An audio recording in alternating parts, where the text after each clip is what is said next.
आप देख रहे हैं अल्फा डिफेंस हिंदी में आपका स्वागत है।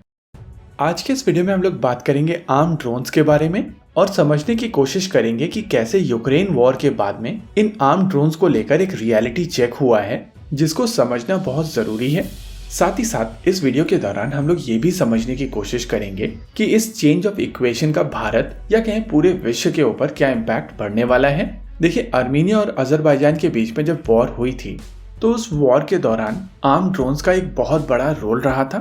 इस रोल के चलते एक परसेप्शन बन गया था कि आर्म ड्रोन्स आने वाले फ्यूचर वॉर्स में बहुत ज्यादा इंपॉर्टेंट रोल प्ले करने वाले हैं।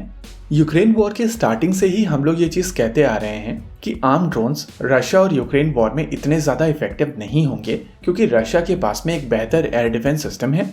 लेकिन टर्किश बायरेक्टर TB2 ड्रोन्स को इनिशियली कुछ सफलताएं मिली थी। साथ ही साथ इन सफलताओं के साथ में यूक्रेनियन प्रोपेगेंडा के तौर पर कुछ स्ट्रैंगल्ड व्हीकल्स को टारगेट करके कुछ फुटेजेस बनाई गई थी, और इन मिक्स फुटेजेस के बेसिस पर कहा जा रहा था कि यूक्रेन में बायरेक्टर TB2 ड्रोन्स ने रशिया की कमर तोड़ दी है, और इस खुशी में यूक्रेन की तरफ से बायरेक्टर के ऊपर एक गाना भी बनाया गया है। लेकिन यूक्रेन की तरफ से आए 2 ऑफिशियल स्टेटमेंट्स की वजह से इस प्रोपेगेंडा की पोल खुल गई है। अभी आप अपनी स्क्रीन के ऊपर प्रेसिडेंट ज़ेलेंस्की और यूक्रेनियन पायलट्स के बयानों को देख सकते हैं, जहां पर प्रेसिडेंट ज़ेलेंस्की की तरफ से कहा गया था कि टर्किश बायरेक्टर ड्रोन किसी भी प्रकार का decisive role Russia Ukraine war में नहीं प्ले कर पाया है। वहीं पर यूक्रेनियन पायलट्स की तरफ से ये चीज साफ कही गई है कि ये ड्रोन उनके लिए बिल्कुल बेकार है। देखिए, जब भी बात की जाती है आर्मेनिया और अजरबैजान की वॉर की, तो हम लोग ये स्टार्टिंग से बोलते आए हैं कि वहां पे हारूक के वजह से आर्मेनियन एयर डिफेंस काफी आसानी से न्यूट्रलाइज कर दिए गए थे, और एक बार जब एयर डिफेंस सिस्टम्स न्यूट्रलाइज कर दिए जाते हैं तब बायरेक्टर जैसे ड्रोन्स काफी ज्यादा इफेक्टिव हो जाते हैं।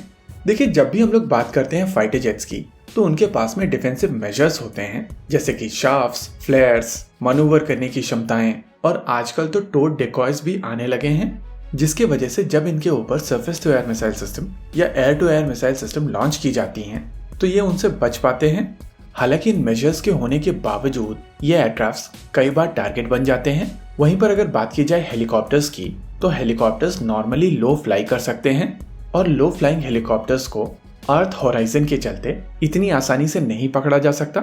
लेकिन आर्म ड्रोन्स के पास में ना ही फाइटर जेट्स की तरह डिफेंसिव मेजर्स होते हैं, और ना ही इनके पास हेलीकॉप्टर्स की तरह लो फ्लाइंग कैपेबिलिटीज होती हैं। इस वजह से जब एरिया में एयर डिफेंस सिस्टम्स होते हैं तो ये काफी ज्यादा इजी टारगेट बन जाते हैं, और कुछ ऐसा ही हुआ है यूक्रेन में। वैसे जब भी बात की जाती है टर्किश बायरेक्टर ड्रोन जैसे ड्रोन्स की, तो एक परसेप्शन और बनी हुई है कि इनकी कॉस्ट काफी कम होती है, और इसी वजह से इनको सैक्रिफाइस किया जा सकता है। देखिए, अगर टर्किश बायरेक्टर ड्रोन का ही एग्जांपल लेकर चलें तो इसकी कीमत लगभग $10 मिलियन की है, यानी कि इफेक्टिवली 3 बायरेक्टर TB2 ड्रोन की कीमत पर एक नया JF-17 थंडर या कहें एक पुराना F-16 अक्वायर किया जा सकता है।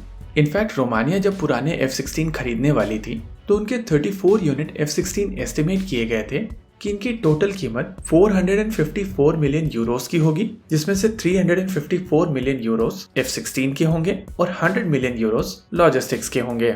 यानी कि लगभग एक बायरेक्टर TB2 ड्रोन की कीमत एक पुराने F-16 के बराबर होने वाली थी। और नेचुरली जिस इलाके में surface to air missile systems हैं, वहां पर F-16 बायरेक्टर की तुलना में काफी ज्यादा इफेक्टिव होगा। देखिए, इनिशियली जब रशिया और यूक्रेन की वॉर शुरू हुई थी तो रशियन फोर्सेस के साथ साथ DPR और LPR के मलेशिया ग्रुप भी इन फॉर्मेशंस में चल रहे थे, और नेचुरली जब मलेशिया ग्रुप किसी फॉर्मेशन में चल रहे होते हैं तो उनके पास में बहुत ज्यादा एयर डिफेंस सिस्टम्स नहीं होते हैं, और अगर उनके पास एयर डिफेंस सिस्टम होते भी हैं तो उनकी ट्रेनिंग इतनी शानदार नहीं होती है। इनफैक्ट अगर रेगुलर आर्मी भी एयर डिफेंस कवर लेकर चल रही होती है तो ये जो एयर डिफेंस सिस्टम्स होते हैं वो 24/7 का कवरेज नहीं प्रोवाइड करते हैं, और कहीं ना कहीं कुछ विंडोज बच जाती हैं।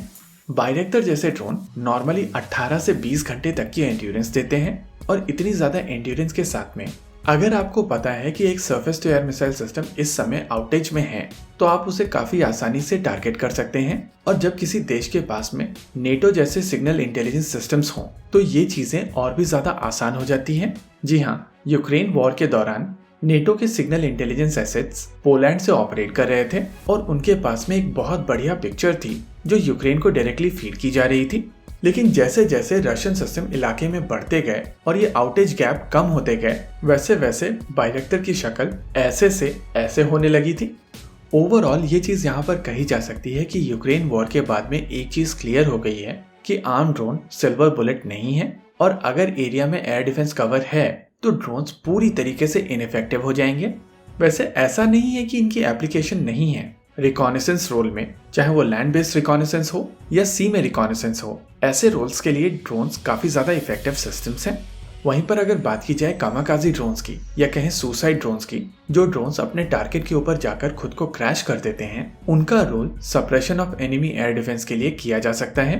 और अगर आप अर्मीनिया और अजरबैजान वाली वॉर पर वापस से जाते हैं तो आपको समझ में आएगा कि वहां पर इजरायली हारूप ड्रोन का एक बहुत बड़ा रोल था, और वो जो पूरा सक्सेस था वो हारूप और बायरेक्टर के कॉम्बिनेशन का सक्सेस था, जिसका क्रेडिट पूरी तरीके से बायरेक्टर को टर्किश मार्केटिंग की वजह से दे दिया गया था। और अब अगर यूक्रेन में बायरेक्टर फेल हो रहा है तो इसकी रेस्पॉन्सिबिलिटी कहीं ना कहीं टर्की को लेनी पड़ेगी। वैसे अगर बायरेक्टर के यूक्रेन में फेलियर को लेकर बात की जाए और समझा जाए कि इसमें भारत के लिए क्या मैसेज है, तो आपको समझ में आएगा कि भारतीय सेना ने अपना मैसेज ऑलरेडी ले लिया था। और जब अर्मेनिया और अजरबैजान के वॉर के बाद में पूरा वर्ल्ड आर्म ड्रोन्स की बात कर रहा था और टर्किश बायरेक्टर ड्रोन के एक्सपोर्ट ऑर्डर एक के बाद एक बढ़ते चले जा रहे थे, तब भारतीय सेना की तरफ से और हारूप ड्रोन का ऑर्डर दे दिया गया था। यानी कि भारतीय सेना को कहीं ना कहीं ये चीज पता थी कि इस वॉर का असली हीरो हारूप है, और इसी वजह से चाइना के साथ चल रहे स्टैंड ऑफ के दौरान भारतीय सेना ने और हारूप ड्रोन का ऑर्डर दिया था।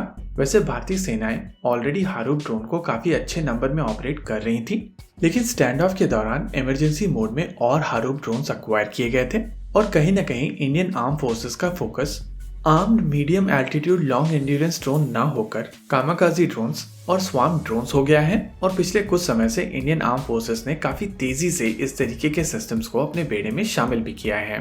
इसी के साथ आज के इस वीडियो में रखते हैं केवल इतना ही। वीडियो को अंत तक देखने के लिए धन्यवाद। देखते रहिए अल्फा डिफेंस। जय हिंद।